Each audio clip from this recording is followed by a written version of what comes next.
তো লাস্ট ভিডিওতে আমরা দেখছিলাম ইন্টারফেস সম্পর্কে। আজকে আমরা দেখব মিক্সিন সম্পর্কে। তো ফার্স্ট অফ অল মিক্সিন কি সেটা একটু আপনাদের বোঝানোর ট্রাই করি। মিক্সিন হইতেছে আপনার কোড রিউজেবিলিটির জন্য ইউজ করা হয় প্রধানত। মিক্সিনের আমরা হচ্ছে মাল্টিপল মাল্টিপল ক্লাস ইনহেরিট করতে পারি। আমরা তো কোড রিউজেবল করি হচ্ছে মাল্টিপল কোনো কিছু ইনহেরিট করার মাধ্যমে। তো মিক্সিনটা একাধিক ক্লাসকে ইনহেরিট করা যায় একই সাথে। তো চলুন এটা কিভাবে করে আমরা প্র্যাকটিক্যালি দেখি।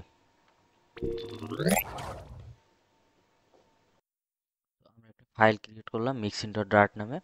এখন হচ্ছে আমরা মেইন ফাংশনটা এখানে দিয়ে দিই।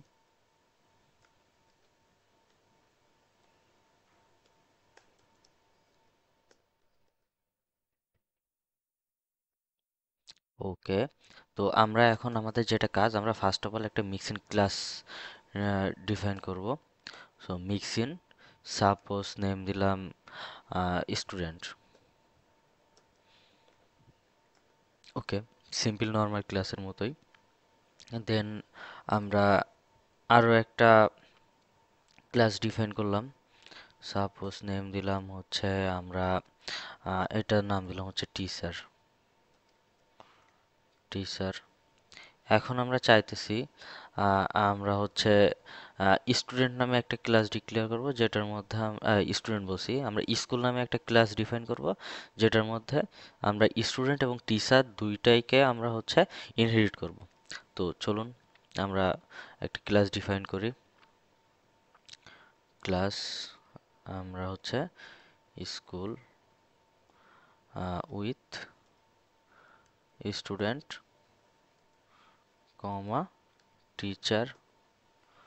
ঠিক আছে, তো দেখেন আমাদের যে দুইটা মিক্সিন ক্লাস, এই মিক্সিন ক্লাস দুইটা আমরা উইথ কিওয়ার্ডের সাহায্যে দুইটাকেই ইনহেরিট করলাম।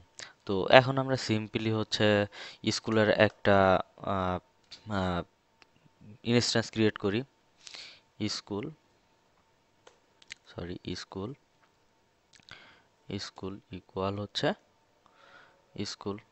ঠিক আছে, তো এখন হচ্ছে আমরা সাপোজ এইখানে হচ্ছে একটা ইন্টিজার ভেরিয়েবল নিলাম এস আইডি।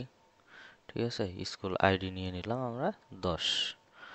ওকে, দেন হচ্ছে আমরা টিচার আইডি সাপোজ হচ্ছে ইন্টিজার টি আইডি